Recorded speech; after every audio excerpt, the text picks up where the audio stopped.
Next accounting principle, money measurement principle, भी हम already कर चुके हैं। Money measurement principle, only those transactions can be recorded in the books of accounts which can be measured in terms of money.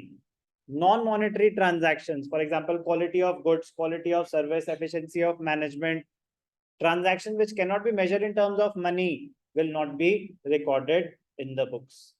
मैं extra classes आपके लेता हूं, if I'm not charging extra, will they be recorded in the books? No. So extra efforts, if they cannot be measured in terms of money, they will not be recorded in the books. But जो routine classes है उसका एक जो fixed accounting जो course जो भी tuition fees है, that will be recorded in the books. बात समझ आई? मैं अच्छा पढ़ाऊं या बेकार पढ़ाऊं, will it be recorded in the books? तो qualitative aspects cannot be considered in accounting. Money measurement principle कहते हैं। तो एक limitation क्या हो गई कि it ignores qualitative aspect. दूसरा, it is assumed that money has a static value. It is assumed, while accounting, it is assumed that the money has a static value.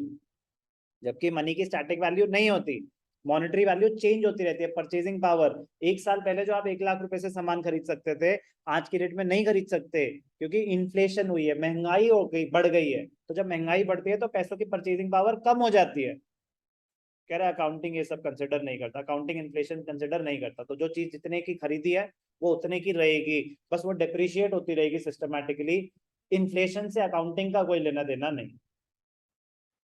तो money measurement principle, according to the money measurement principle, transaction and events that can be measured in terms of money are recorded in the books of accounts. Stating differently, money is the common denominator. Furniture rupees में आएगा, machines rupees में आएंगे, सब monetary terms में दिखाया जाएगा। जो monetary terms में measure नहीं हो सकता वो नहीं दिखाया जाएगा।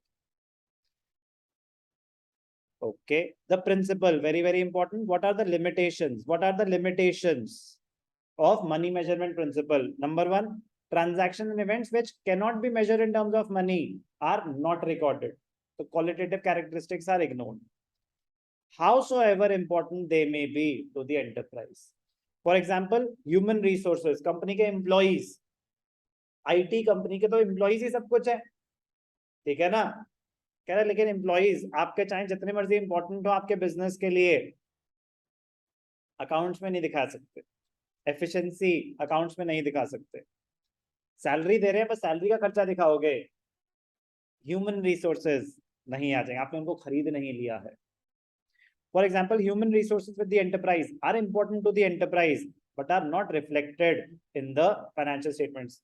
रिलायंस इंडस्ट्रीज के पास अंबानी है, उनका मोस्ट इंपॉर्टेंट रिसोर्स, बट क्या वो अकाउंट्स में आएगा? अदानी एंटरप्राइजेस के लिए अदानी है, तो क्या वो उसके, तो बड़ी बड़ी कंपनीज के जो सीईओ हैं जिनकी वजह से बिजनेस इतना अच्छा चल रहा है, no matter how important they are, they cannot be part of the accounting system because they cannot be expressed in monetary terms. पहली limitation. दूसरा, the value of money is considered to have a static value. Change नहीं होगी इसकी value, ऐसा assume किया जाता है while accounting, which is an unrealistic assumption, क्योंकि money की value change होती है because of inflation. So in reality, due to inflation, goods can be purchased for 1000 today, may be purchased because of inflation, तो वो महंगे हो जाएंगे। तो कह रहे नहीं, आपने जितने पैसे दिए ना, आप उतने पे ट्रांजैक्शन दिखाओ, उसके बाद वो अपने आप उनकी वैल्यू चेंज नहीं होती रहेगी। ओके, जितने की आपकी ट्रांजैक्शन हो रही है आप उतने पे दिखाएंगे। Inflation is not considered while account.